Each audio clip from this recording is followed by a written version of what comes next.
আপনাকে আর প্রয়োজন নাই, সসম্মানে বিদায় হন বাজার থেকে।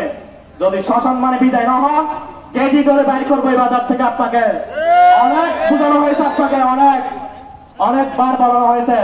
আপনি কোন উন্নয়নমূলক কোন পদক্ষেপ নেননি, জেলা পরিষদে যাননি, তাদেরকে বলেননি। বাজার আমরা যখনই গেছি বাজার খান প্রশাসন বরাবর, বাজার খান প্রশাসন কই তো আমাদেরকে তো বাজার চৌধুরী এই বিষয়ে কিছু বলে না, আমরা তো কিছু জানি না। কারণ যে বাজারে যে একজন সাবেক সরকারি সুইপার ছিল, ওনার চাকরি চলে যাওয়ার পরে এই বাজারে কোনো মাস্টার রুল বা বলেন কোন জেলা পরিষদ নিয়োগপ্রাপ্ত কোন সুইপার ছিল না।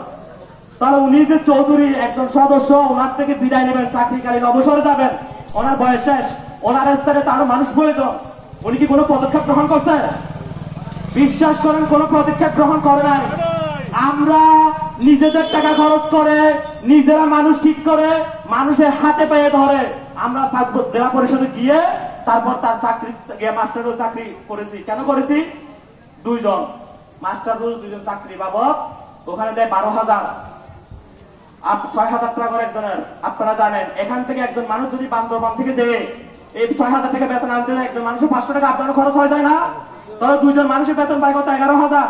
আমরা এখন 17,000 টাকা দিয়ে এই বাজারে বাজার পরিষ্কার করা রাখছি। 6,000 টাকা বাজার সমিতি তাদের ভর্তুকি দিয়ে, আপনাদের থেকে তোলার নাইটগারের টাকা দিয়ে ভর্তুকি দিয়ে বাজার পরিষ্কার করি। কেন পরিষ্কার করি?